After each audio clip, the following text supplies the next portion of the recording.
When I think of the Abe Jackson tenure for Boise State, one fashion element sticks out to me, and that's the knee-high socks. I can tell you why. Walk me through the why, and why do you think the knee-high socks have not made a comeback in the modern-day college basketball fashion scene? Hey everyone, and welcome to Neat Conversations, where you get to see some of your favorite all-time Broncos enjoy a flight of whiskeys while talking about the good old days. Neat Conversations is sponsored by Horseshoe Spirits, the nation's first collegiate spirits line. In addition to the collective's bourbon, Horseshoe Spirits also produces gin, rum, and vodka, with proceeds from all sales going to the Horseshoe Collective in support of student-athletes' NIL efforts in partnerships with local community organizations.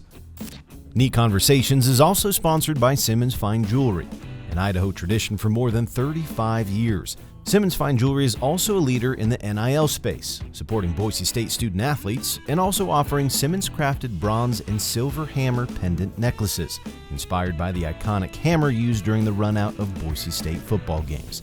Get yours today at simmonsfinejewelry.com. On today's episode, we're talking with one of the best three-point shooters in Boise State history, who also happens to be the reigning Idaho Sportscaster of the Year. Abe Jackson ranks in the top 10 all-time in multiple offensive categories for the Broncos, and in addition to his day job, acts as the analyst for Boise State men's basketball radio games. A true connoisseur of whiskey, we had to make sure we went big for this particular tasting.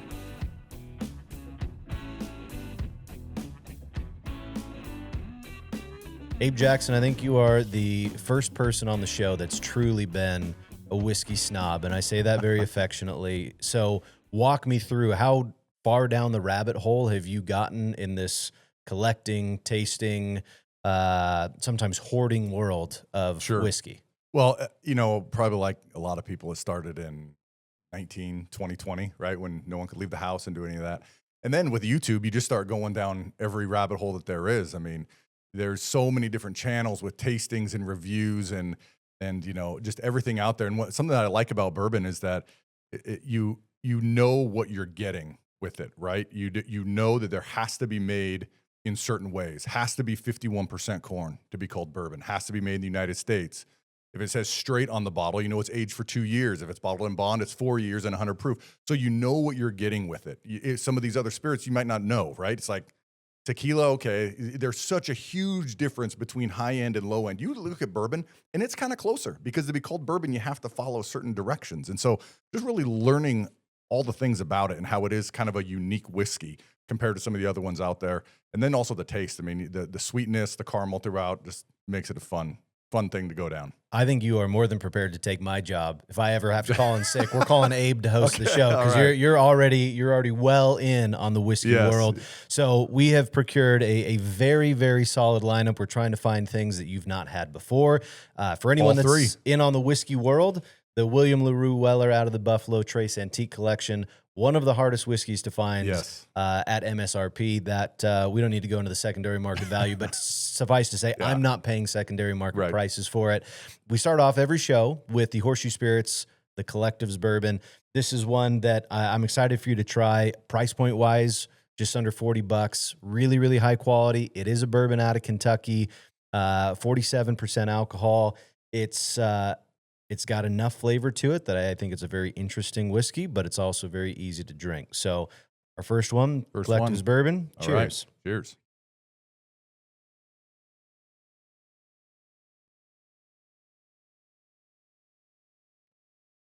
First impressions, what notes are you getting? It is on the lighter side. I'm getting some fruit forward for me. That's another thing about bourbon, is that everybody tastes something different.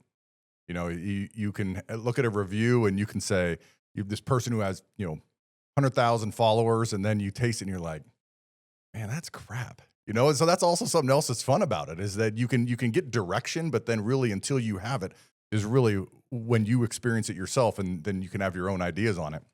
But I'm going to take another sip though, but first was...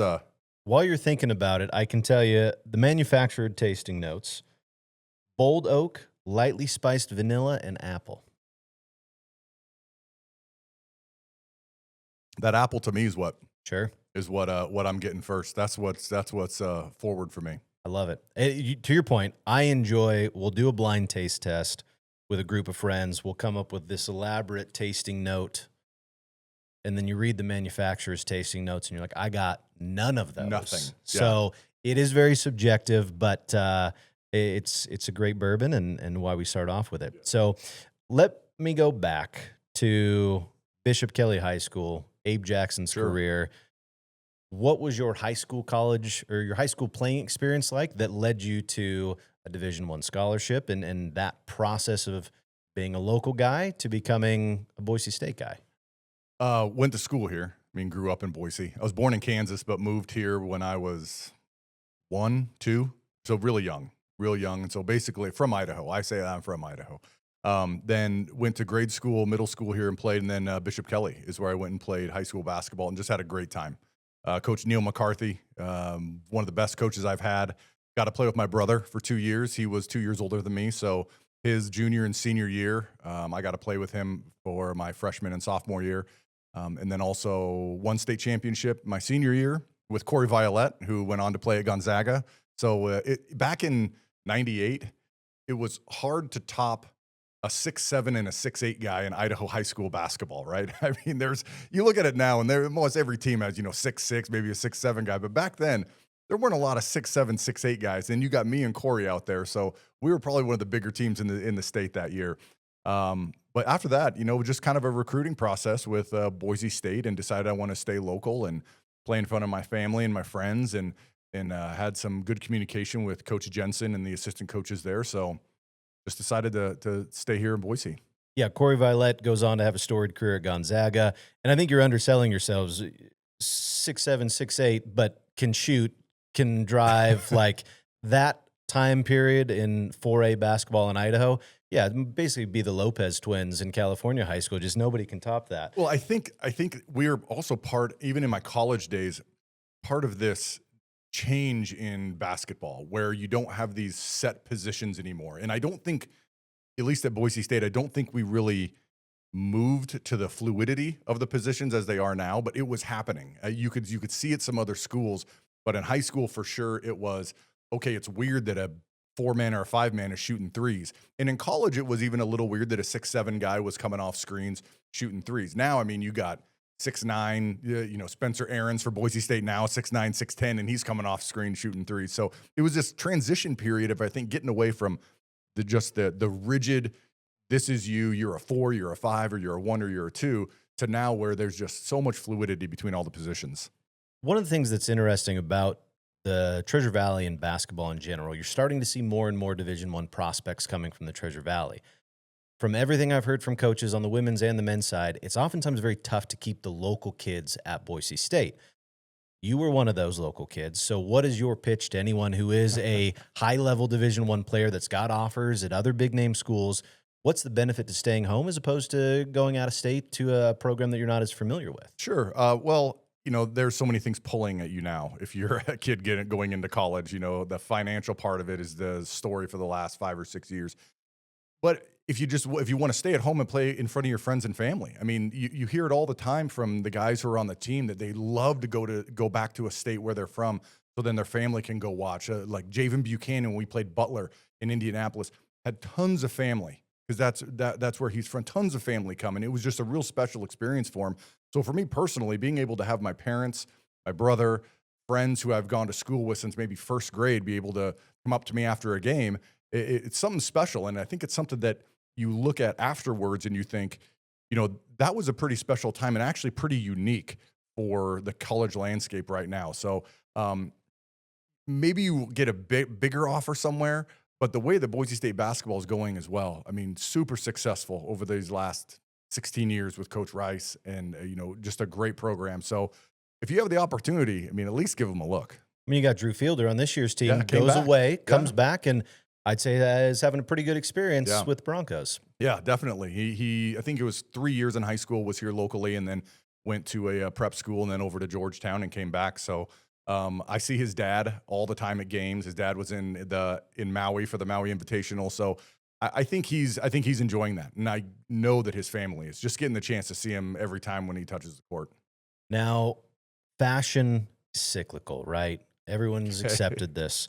Where I'm going with this is when I think of the Abe Jackson tenure for Boise State, one fashion element sticks out to me, and that's the knee-high socks. I can tell you why. Walk me through the why, and why do you think the knee-high socks have not made a comeback in the modern-day college basketball fashion scene?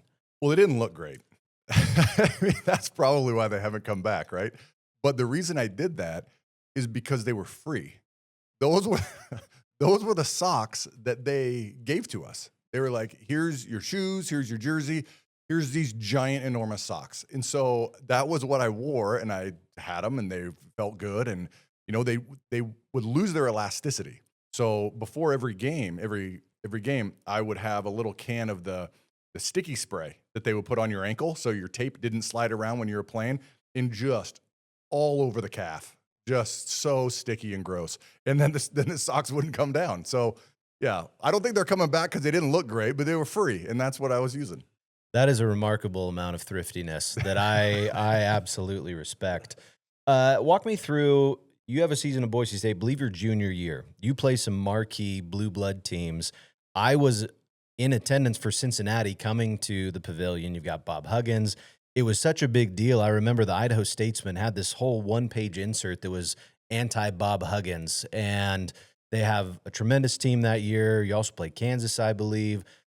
What were those moments like as a Boise State player to play against all these college blue bloods? So my sophomore year's own Cincinnati came here, and then we went to Cincinnati my junior year. And so my sophomore year, they were number one in the country, Kenyon Martin, all these dudes, and we weren't very good my sophomore year. We won 12 games. So, I mean, not that we were going to probably beat the number one or number two team in the country, even if we were pretty good, but we got smoked by 30 or so. But I did win $10 from one of my buddies because we had a little get together leading up to that game at the house, and he was saying that he thinks Kenny Martin was going to dunk on me, and so he wanted to bet me $10. Didn't get dunked on. I don't think he paid up. But I also questioned how good of a friend he was that he wanted to bet me if I got dunked on. So, but I didn't. But we did get beat by like 30. To be clear, let the record show, no money exchanged hands, so it was not an official bet, therefore not an NCAA violation. Right. More of a friend's agreement. Right. What are you going to do, take those 12 wins away from me my sophomore year? I think they're fine.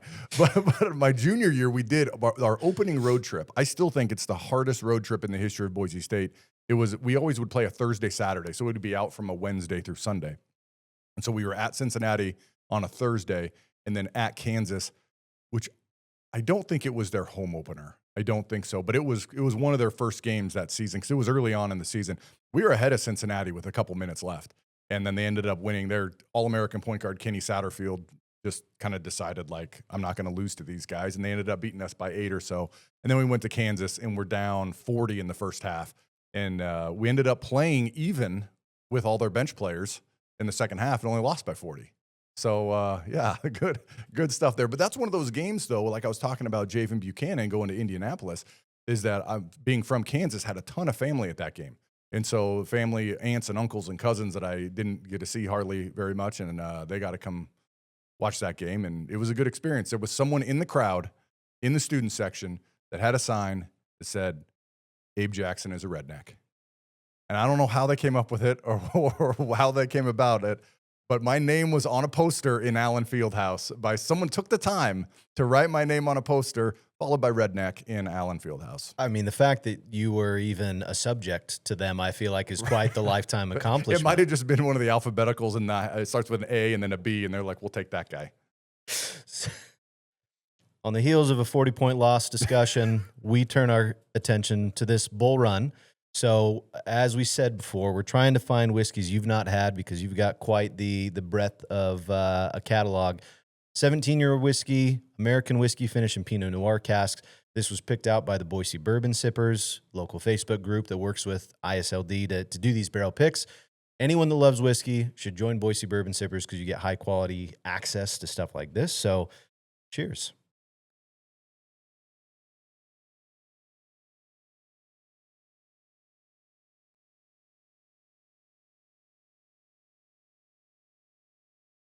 Reactions from the I like expert. to kind of chew it a little bit.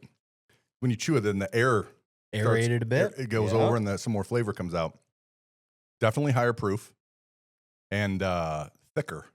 Yeah, Like some you viscosity. can kind of it just feels a little thicker, and you can also taste the secondary aging in those Pinot Noir barrels. Yeah. Yeah, you're on top of it. I love it. I will say one of my least favorite but highly rated bourbons that I've ever had is a Parker Heritage finished in orange curacao. Interesting. Not for you. And so when I saw that and I saw, finished in a Pinot Noir, I was a little hesitant. Okay. Not to try it. I'll definitely try it. But that was one of my only experiences because it just turned me off from, wine barrel aged bourbons. Yep. But that's tasty. Yeah. It's not as forward as that orange curacao finish that I had. It still tastes like whiskey, Yes. for sure. So Yes. I'm a big fan of it. Now, you have this great career at Boise State, and then that playing career continues for a bit. Walk me through that journey of professional basketball, and tell me about this professional team in France, because if I'm looking at the spelling of it, I'm not sure I know how to pronounce it correctly. The little town I was in was called Valence-Condom, and drew a lot of people from another town that was about 10 minutes away called Condom. Is that what you were going for? Yes. It's said exactly like it's spelled. Exactly Okay, like it's spelled. all right. Yes, exactly. And threw me for a little loop as well. But I think they pronounce it like condom. Classy. Yeah. But let's be honest, it's condom. And so that was pretty wild. Right after I got done playing, I got contacted by a couple agents and then just pretty much interviewed them over the phone and asked, where do I want to play? And like, man, I don't know. I've been playing basketball in Boise for, my entire life. And so then there was a spot in France. So I went over there, and it was an eye-opening experience. Used to playing in 12,000 seat pavilion back then, have a weight room, have trainers, have all that stuff. There was none of that. I was the only one on the team that was getting paid. It was a town of about 1,500 people. Nobody spoke English. A couple of guys on the team spoke a few words enough to get by, I guess, but nothing that you could really communicate. So it was pretty tough. It was pretty tough, and they do things a little differently there. The most I've ever gotten yelled at by a coach was because I couldn't make a three-pointer with my eyes closed. We were at the top of the key, and the coach was just here, right here, and I couldn't make a three.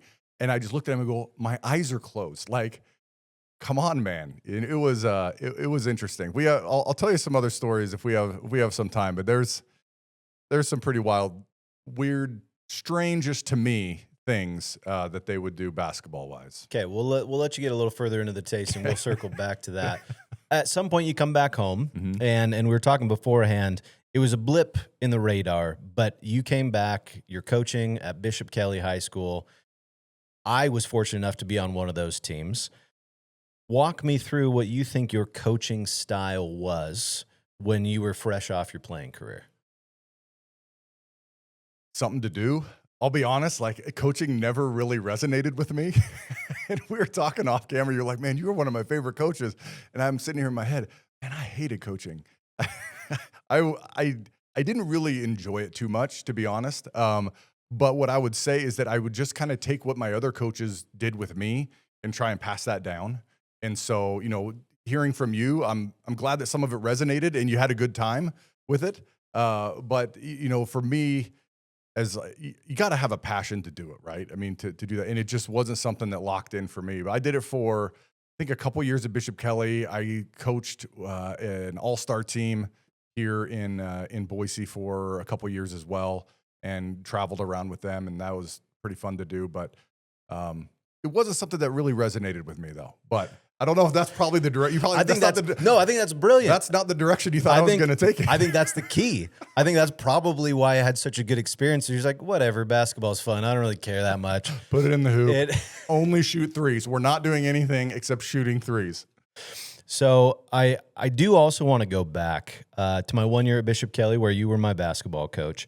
I remember it was one practice. You're like, hey, I got a friend coming in. He's going to scrimmage with us. And we're all just like, who brings a friend to come scrimmage this high school team? And this guy shows up. He's a short guy with a big beard, long hair. And we're like, what is Abe doing? Who is this guy?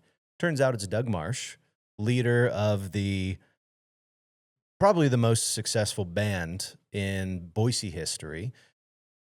How do you become friends with these musicians that want to play pickup basketball on these teams you're coaching? So I will say that he was someone I met through another friend of mine that I played high school basketball with, Ryan Zimmerman, who got to know Doug Marsh really well and played a lot of pickup games. And I don't know if he ever played City League. I played with Ryan, but I don't know if Doug ever did.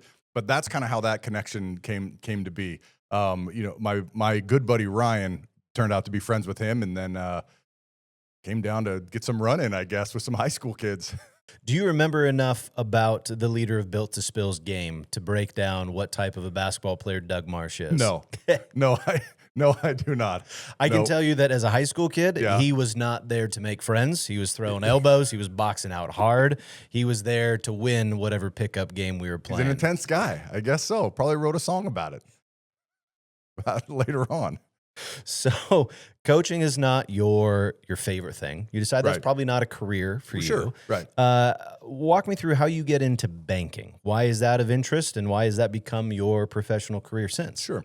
Well, no one ever, when you're in elementary school and they're like, what do you want to be when you grow up? What do you want to be? Policeman, fire, all these things. No one says like, I want to be a branch banker for a local retail bank. No one says that. So you got to get into it somewhere. And for me, I started at Idaho Independent Bank, and my boss there, Bill Miller, was really good friends with Rod Jensen, my basketball coach. And I can remember Rod came in one day and said, does anybody need a summer job as a bank teller? There's a Idaho Independent Bank, which was a local small community bank. And I said, yeah, I'll do that. And so then for the summers, I was a teller for Idaho Independent Bank. And then when I got done playing overseas, came back, worked for them, ended up getting my degree. I had about a year left. Wasn't the most focused guy, I'll be honest, in my playing days in the classroom. So I got my degree and then just went on the path to banking. And it was fantastic. I mean, I still keep in contact with a bunch of people from Idaho Independent Bank that I, send Christmas cards to and invite to birthday parties and go maybe run into them at football tailgates if they're still down there. And so it made a lot of great relationships just from saying yes to being a teller for a summer. WAFED now, your job entails anti-money laundering and fraud. What does that entail? And what are some of the most common types of money laundering that you're trying to avoid happen? Sure. So every bank has to have a department called the BSA, and it's called the Bank Secrecy Act, which sounds horrible for banking, right? I mean, everyone probably has their antennas up on banking anyway, and then there's this Bank Secrecy Act department.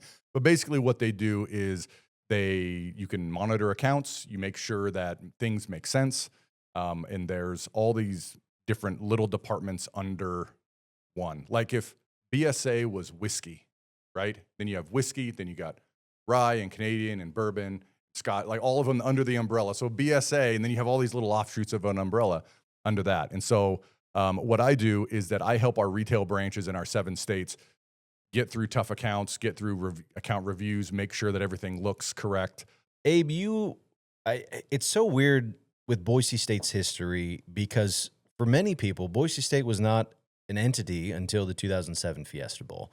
I grew up here. I went going to those games where you're selling out the pavilion at the time. So there's still a very dedicated fan base in those days. But the transformation from those days to what it is now with 3 Fiesta Bowl wins, the influx of out-of-state students, when you look at today's campus, just how different is Boise State University in 2026 than it was when you were playing in the early 2000s? Huge. I mean, you just touched on it all, right? I mean, it was the Fiesta Bowl. I don't know the numbers, but I've heard that enrollment just exploded after that, right? And I still say that the greatest marketing decision in the history of sports was from Gene Blameyer when he put the blue turf in. I've talked to multiple people that have said the reason that they came to Boise State was because of the blue turf. It was probably like 10 years ago or so, this student stopped by Bob and I, and he was in communications and wanted to get into broadcasting. And he was from New York. And so, of course, the question is, how did you come to Boise State? And he said, when I first got, I think it was NCAA football, the video game, I did a random team, and the random team chose me Boise State. And ever since then, I was always Boise State when I played, and I looked at that blue turf all the time and decided that's where I want to go to college. Just a phenomenal story about how, a decision made in, I think, the mid 80s or so, I think it was, just has an effect on people all throughout the country. And just how the enrollment has exploded. You see all the new buildings. I mean, the indoor football complex wasn't there. The updates to the football stadium, the curved corners weren't there. The only thing that really hasn't gotten updated is really the basketball arena, which hopefully there's something coming down the pipe for that, because I think it needs a little bit of love, but still a great venue. When you look at some of the other venues in the Mountain West, there are some amazing ones. And when Boise State is packed, it's one of the loudest and best environments you can be in. And credit to the athletic department. While the arena may not have had those renovations yet, the locker room they have today is not the locker room you had. No. And when I got there, they updated the locker room. Now it was the same one, but they had little cubbies when I got there. But then after my first year, they actually had some dividers. So you had kind of your own space, but it was the same room, about twice as big as what we're in now. But yeah, that complex they have now is unbelievable. So there have been some updates to basketball for sure. And you have to do that. I mean, you have to have something that really shows that there is some dedication to the sport that you're recruiting to. And I think Boise State's done a nice job with that. You're cool, calm, collected. You're on the microphone a lot. You got to stay relatively neutral without the ebbs and flows of intense emotion. Right. But I know you're a competitor. Yeah. How is your pickleball game these days? It's pretty good. I don't play as much this time of year, with all the travel and stuff, but I try and get out a couple times a week to go play. And the indoor facility, the Flying Pickle, is fantastic to go play at. And they have great courts, and a bunch of people that I play are members. So it's good to get out there and run around. And have you ever played? Oh yeah. It's a much bigger workout than people think. They're like, oh, it's just tennis on a small court. And yeah, I get it. True. And it looks kind of goofy. I get it. And a lot of times they think the average age is like 70-year-old. And that's where it started. I mean, that's kind of where it started with that type of age group. But there's a young demographic that's coming up in it, and they're really, really good. And there's professional leagues, and people are making a lot of money at these tournaments. Have you played any of the current staff at Boise State, whether it's Lexus Williams, Leon Rice? If so, are you better than all of them? And who's the best of the current Boise State staff? I have played once with Lexus, and that was a few years ago when he was just learning. So I'm going to put him out of the equation. Coach Rice tries real hard. He does. And I know he tries hard, and he's pretty good. I will say he's pretty good too. I would say the best that's a heck of a qualifier. I would say the best on the staff, though. I mean, you need one of those guys on your team, right? The guy who tries real hard. He is good, though. He's good. But I'd say the best on the staff is probably Berto. He plays quite a bit. I've played with him quite a few times. And I'd say he's probably the best on the staff. Yeah, I think that's fair. Right before I left Boise State, we were doing a lot of pickleball at noon, and Berto comes in right when he's hired, and immediately he's one of the best pickleball players there. So that checks out.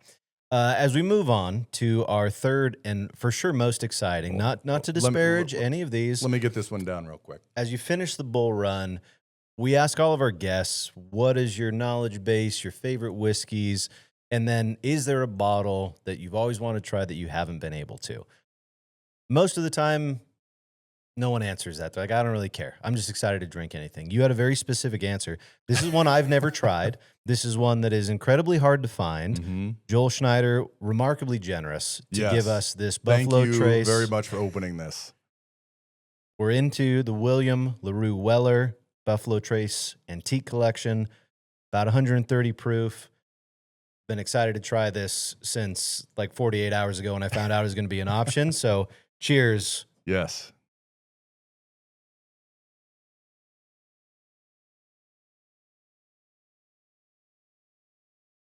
Oh my. That drink's much lighter. Yeah. Than what are we sitting at? Almost 130, 129 proof. Yeah. That drink's much, like that bull run seemed hotter to me. Yeah. Than that one right there. So let's play the game of what tasting notes do you get, and then we'll compare it to the manufacturers, because I get just like a burst of fruit, like dark cherry, all the stone fruits, apricot. That's a very fruity. That's real nice. I'm gonna have to give it another taste before I give you the Absolutely. give You the, can never judge on the first sip. Right, It's got to right, be the yeah, right. second.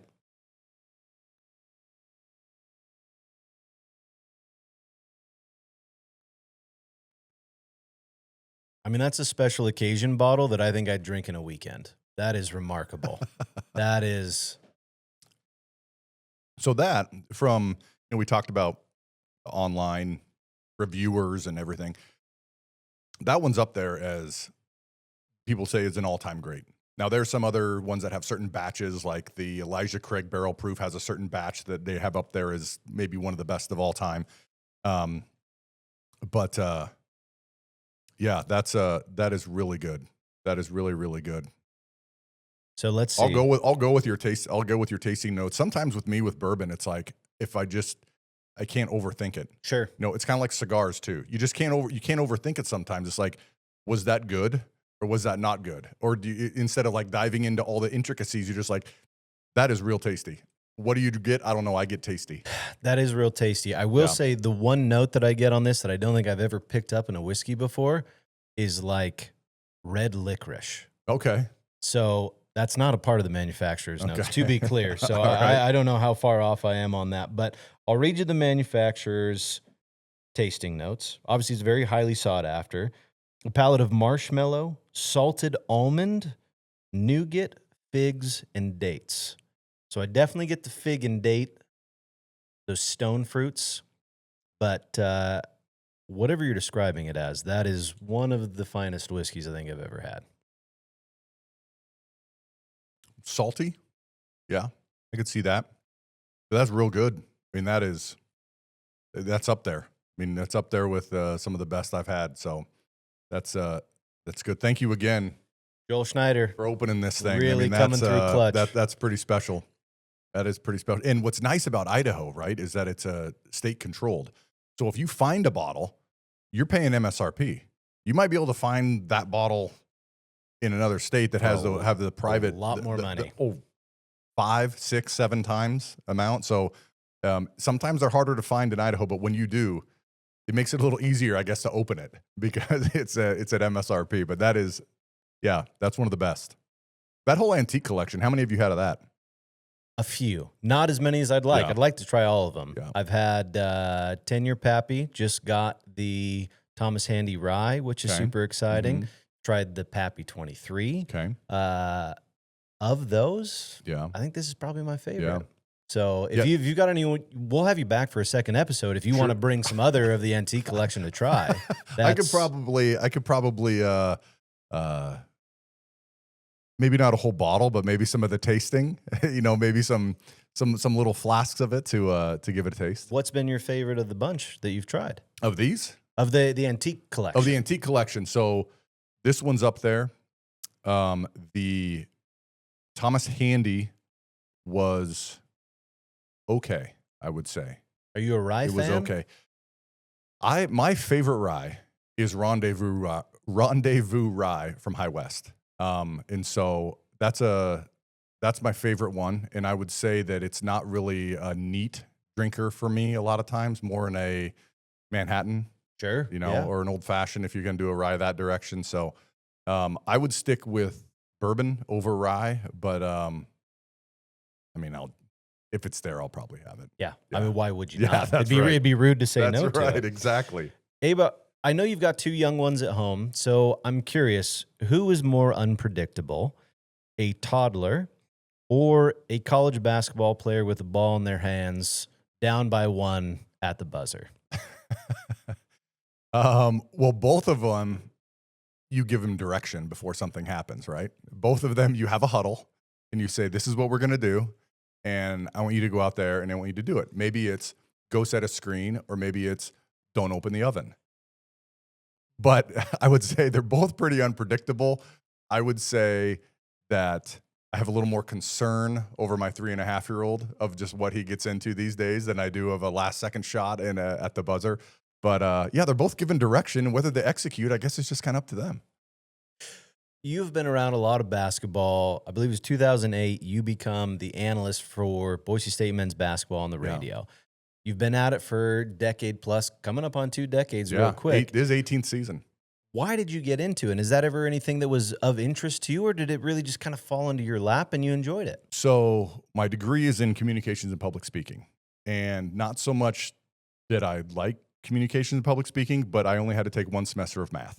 And so that was the direction I went down. I told you I had a year left when I was done playing. So I wasn't as focused as I should have been, but I was at Idaho Independent Bank, and they had just made the transition. I was back from France from playing, and they had just made the transition from Paul J. Schneider over to Bob Beeler. And I saw the newspaper, and it said they hired Jaden Daly, an ex-football player, to do the color for football. And so I thought, well, that sounds like something that'd be kind of fun to do. So maybe they'll hire a basketball guy to do basketball games. So I reached out to Mark Johnson. I had his number, the Channel 7 guy, the longtime anchor, sports legendary guy. KTVB anchor. Exactly. Yeah. And just asked him if he knew any contacts over. It was KIDO at that point. Our first 2 years were at KIDO. And he gave me the name for their general manager, put in whatever the heck I had as a resume that would resonate as, working as a teller and a banker in a bank to going on the radio. But then I went to the Ram with Bob, just me and him, sat down, had a burger, and then said, "You want to try it?" Gave it a shot. Now 18 years later, it's been a lot of fun. For those that have not had the pleasure of meeting Bob Beeler, Bob is one of the greatest people you'll meet. He's a legendary broadcaster. Bob can talk. So it's his job. I'm curious, with you on the air, obviously you're planning appropriately. You probably don't take a ton of breaks. But over the course of nearly 20 years, let's say hypothetically, you've got to go to the bathroom unexpectedly. Yep. What's the one question you can ask Bob Beeler that however long it takes you in the bathroom, he still hasn't answered the question by the time you get back to your seat, and the audience won't know that you were gone? So luckily there are commercial breaks, and we've actually timed this out. I can go through our bathroom break schedule with you in the games if you like. But the question I would ask if I needed him to talk would be, tell me about the San Francisco Giants offseason acquisitions and trades in baseball. And I think he would be able to go through and tell me who they got, who they let go, what they did. I mean, he's a huge Giants fan. I mean, he's a huge sports fan, but he's a huge Giants fan as well. But we actually have the old the whole bathroom break thing down. Pretty dialed in. Yeah. What's tough though is when you're doing them by yourself. I had to do 3 games in the Cayman Islands last year for a tournament by myself, and had to go with a commercial break, and it was like on the other side of the arena, and so I'm just sprinting there and sprinting to get back, and I make it, and I'm not quite in the shape I was before. So there was some if I've never listened to a game that I've done. I've never listened to a game. But if you listen to that, I'm sure there'll be some heavy breathing at that point in time because I had to get back. To be clear, I think that's a perfect answer with Bob, because you asked Bob a baseball question. You got a half hour of time before you need to speak up at all. But tell me about this broadcasting. You've done it for so long. You're a natural at it. But if someone would have told you in 2008 that you would be the Idaho Sportscaster of the Year, what would you have said to that? And then what led into you being able to be given that exact honor? In 2008, I probably wouldn't even have known they had that award. I mean, honestly, I didn't do any broadcasting coming into it. I mean, it was really seeing that they hired an ex-football guy and knowing that it was the color position. So you're just, analyzing and giving your input. But it was really kind of out of the blue. I mean, I knew that award was there. I know that Bob was a multiple-time winner, and rightfully so. I mean, and he also won in some other categories at some other schools that he was at before Boise State too. But when I heard that I won it, it was kind of one of those things that you just kind of sit back and think, like, that's pretty cool. I mean, it's something that I didn't apply for. You have to get nominated, and Bob did nominate me, and then you have to get the votes after that. And so, I don't know. It was just kind of humbling, to be honest, because I was never doing this to be recognized, or it was something I enjoy doing. It keeps me involved with Boise State, keeps me involved with the program when I'm actually, not there still playing, and with the community. And then, but to have it be recognized that what I do well, was a real honor. It really was. And to be able to get out there at the Air Force game and to kind of have my name announced, and my parents were there, and it was really cool. It was just a really cool thing. I think for people that are unfamiliar, they don't understand how rare it is for a analyst to get that award. That's usually reserved for your top play-by-play people, your top sports anchors throughout the state. So the fact that you did it as an analyst, I think is a true testament to you and what you've done, because that doesn't happen. So I know you're not a big attention guy, but kudos to you. That's remarkable. I do want to know, as you look at this year's team, I'm talking to Abe Jackson, one of the best three-point shooters in program history. Does anyone on this year's team shoot as well as you? Yes. I mean, there's a lot of guys. I think you're being humble. A lot of guys that I've called. A lot of guys that I've called. Oh, is this the time when you say, it's just me and you? There's no cameras, right? Is that what this is? There's several cameras, but it's just me and you. Either way. You can say it. Yeah, give me the dirt. There have been phenomenal shooters that have come after me that are just as good or better. And I would say there are a handful that are better. Anthony Drimmick, Justinian Jessup are better. Those are the two that really, really come to mind. It's also just a kind of a different game where there's a bunch of three-point shooters now. I mean, when I played, you would have these, like we talked about earlier, like these are your post players. This is where they're going to roam. Here's your 2, 3, and 4 man. Here's where they're going to roam. And so now you just have Spencer Aaron's coming off screens. I mean, at the pit against New Mexico, Drew Fielder, I think, hit 5 threes. He's 6'10", 6'11", pick and pop. No one's on him. I mean, that was almost unheard of when I was playing. So I think that there's a lot of guys who could shoot just as good as me, but there's also just so many more shooters now. And I think you can thank Steph Curry for that. I mean, since he's been in the NBA, he's made three-pointers pretty sexy, right? And everybody wants to do it now. I mean, when Jordan was there, it was everybody's trying to dunk and do all these high-flying things. Now it's coming off screens and step backs and knocking down threes and doing something with your hands when it goes in. So there's it's just kind of different. But there's a ton of guys who shoot now and a ton of guys that are really good at shooting. Let the record show. The question was, this year's team, is there anyone a better shooter than you? And you mentioned nobody on this year's team. So I think we can Drew deduce. Fielder just hit 5 threes at the pit. I just said Drew Fielder hit 5. That's an expert level deflection from Abe Jackson. There are guys on the team that are as good as shooters as I am. Who's that? Drew Fielder just hit 5 threes at the pit. I mean, everybody can knock down threes, right? I mean, Andrew Meadow. No, they can't. And if you looked at my percentage, it wasn't like 50%. You're trying to say you're a volume shooter? I shot a lot. I shot a lot of shots. I did. Clint Hordeman was just in here. Great shooter. He can attest that I shot a lot of shots. We'll remove ourselves from the three-point conversation. Okay. Let's not talk about dunks, because I went through my entire career at Boise State without a dunk. Not a single one? Not a single dunk. 6'7", no dunks. That is a tough stat. I can tell you why. Did you get close? Yeah, and I got booed at home.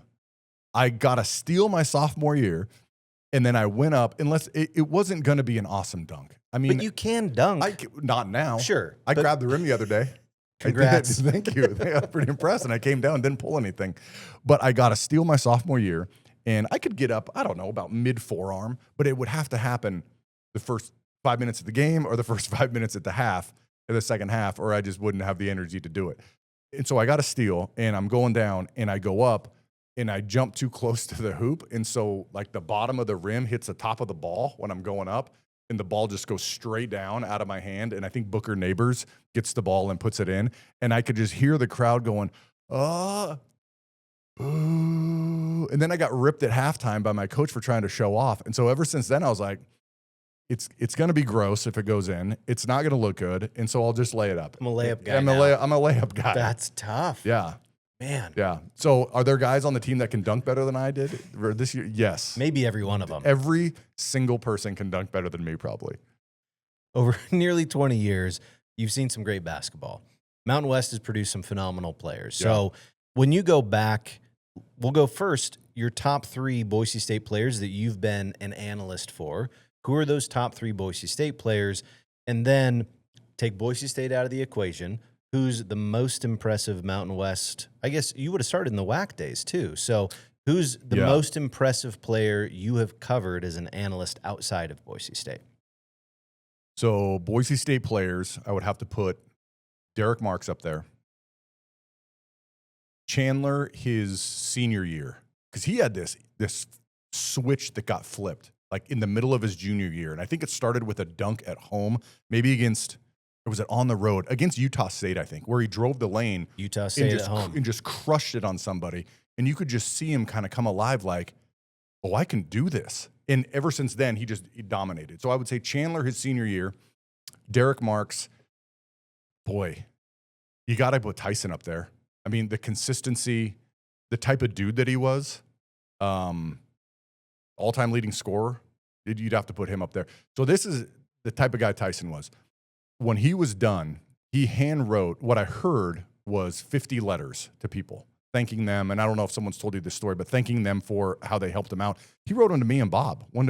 And it's like, we didn't really do anything to help your career, man. We just talked about it, right? And so, but that was just the type of guy that Tyson was.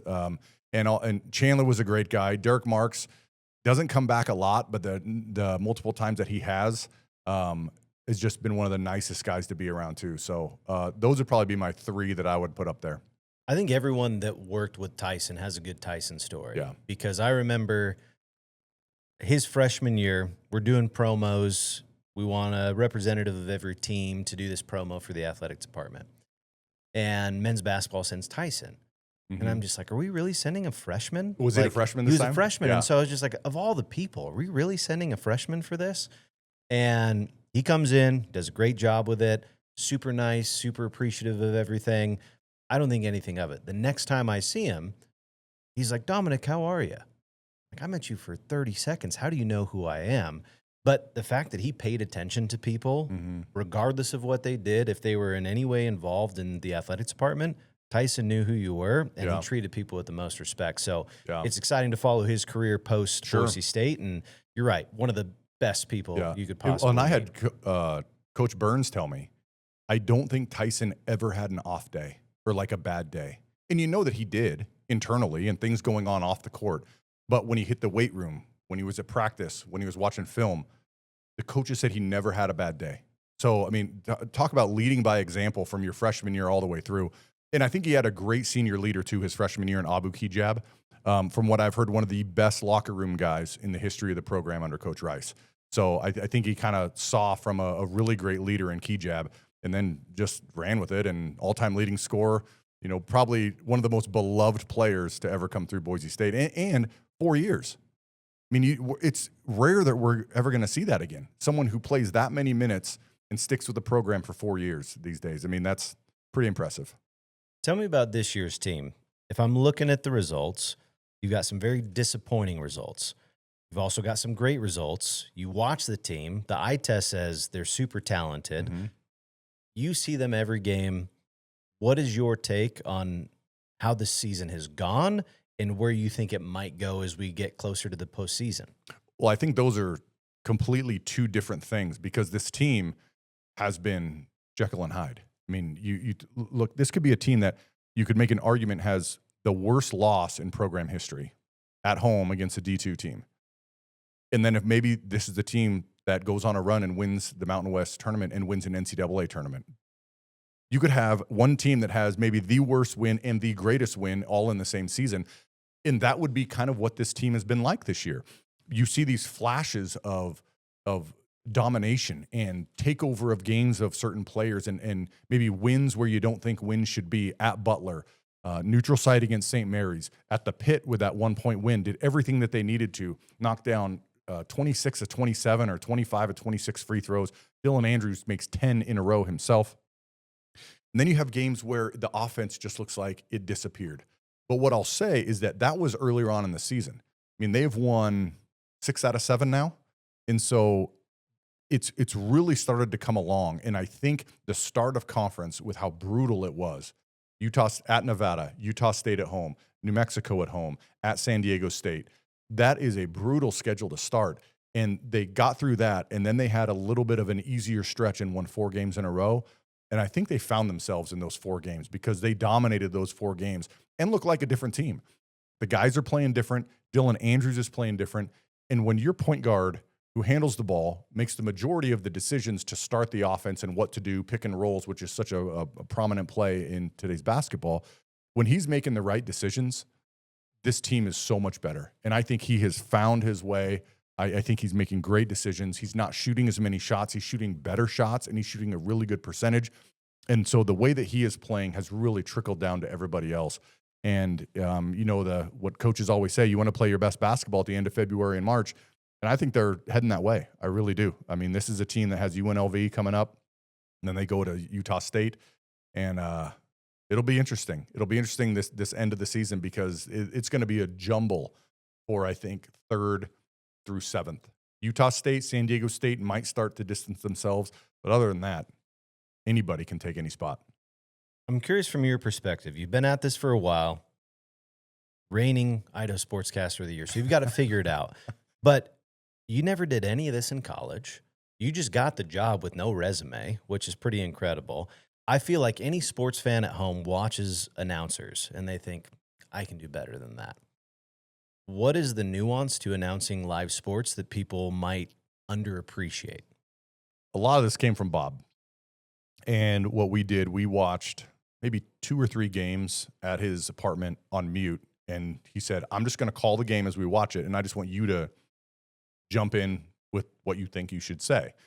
And so I learned some things from that. But the most important thing as a color commentator that Bob told me was, if you don't have anything to say, don't say anything. Like having a 1 or 2 second just pause in us talking is okay. I'll just pick up the action, especially in basketball where it's going back and forth and back and forth. And so that was one of the main things.